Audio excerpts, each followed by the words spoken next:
মুসলমান আমরা অনেকে ঘুমিয়ে পড়লাম, ও মৌলভী সাহেবরা বলুক ও ফতোয়া আমরা বুঝিনি, কি বলেন ঠিক না বেঠিক?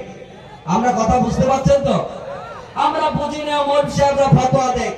আচ্ছা, নরেন্দ্র মোদী কোন আপনার ইউনিভার্সিটি থেকে কোন অ্যারাবিক আপনার ডিগ্রি করেছে বলেন তো? হ্যাঁ, সে ঘোড়া দাঁড়িয়ে রেখেছে ঠিকই, কি বলেন? গাছরা আমাদের মানে হোসেন দেখলে এর নাকশিট কই, কথা বোঝেন তো? হোসেন দেখলে নাকশিট কই, হাসিনা দেখলে কোলে টানে, আসলে টানবে কুছ কালা হয়। আমরা মুসলমান, আমাদেরকে জানতে হবে পৃথিবীর তিনটে শক্তি। প্রথম শক্তি যেটা হচ্ছে দিয়ে তোমার মানে সই করিয়ে নিয়েছে, আর একটা জনবল। দিল্লির পার্লামেন্টে ওরা মেজারমেন্ট তাই জনবল দেখিয়েছে। আর একটা হচ্ছে বাক শক্তি। বাক শক্তিটা কি?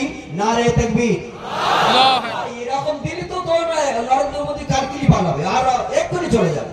নারে তাকবীর, নারে তাকবীর। নরেন্দ্র মোদী দূর দূর দূর হটো, নরেন্দ্র মোদী দূর দূর দূর হটো। অমিত শাহ কালা হাত ভেদাও গুড়িয়ে দাও, ভেদাও গুড়িয়ে দাও। অমিত শাহ কালা হাত ভেদাও গুড়িয়ে দাও, ভেদাও গুড়িয়ে দাও। এই আওয়াজ আমাদেরকে দিকে দিকে দিতে হবে, এই আওয়াজ আমাদেরকে দিতে হবে। আমরা বর্তমান যে রাজ্য সরকার হয়তো আমাদেরকে অনেকভাবে তোষামোদি করছে, তাদের অনেক এমপি সেলাইন টেনেছে।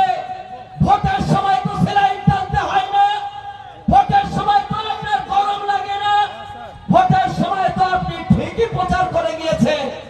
যেদিনে পার্লামেন্টে বিল পাস হচ্ছিল আপনারা সেলাইন টানছেন, কারোর ভাগ্নির জন্মদিন হচ্ছিল। এগুলো আমাদের খেয়াল রাখা দরকার, ঠিক না বেঠিক? আমাদের পক্ষে যখনই কোন রকমের আওয়াজ আসে মুসলমানের বিপক্ষে, যখনই কোন রাঙানো চোখ দেখা হবে, মুসলমান একতাবদ্ধ ভাবেই আমরা লড়াই করব।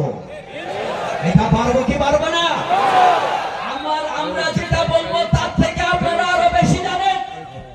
গোটা ভারতবর্ষে ফেসবুক আর ইউটিউবে আপনাদের পকেটে পকেটে কোন নেতা কি বলছে, রাতের অন্ধকারে কি হচ্ছে, কোন জায়গায় প্রতিবাদ হচ্ছে, আমরা সবাই জানি। এখন আমাদের কোরআন আল্লাহ বলছে ওয়াতাসিমু বিহাবলিল্লাহি জামিআ ওয়া লা তাফাররাকু।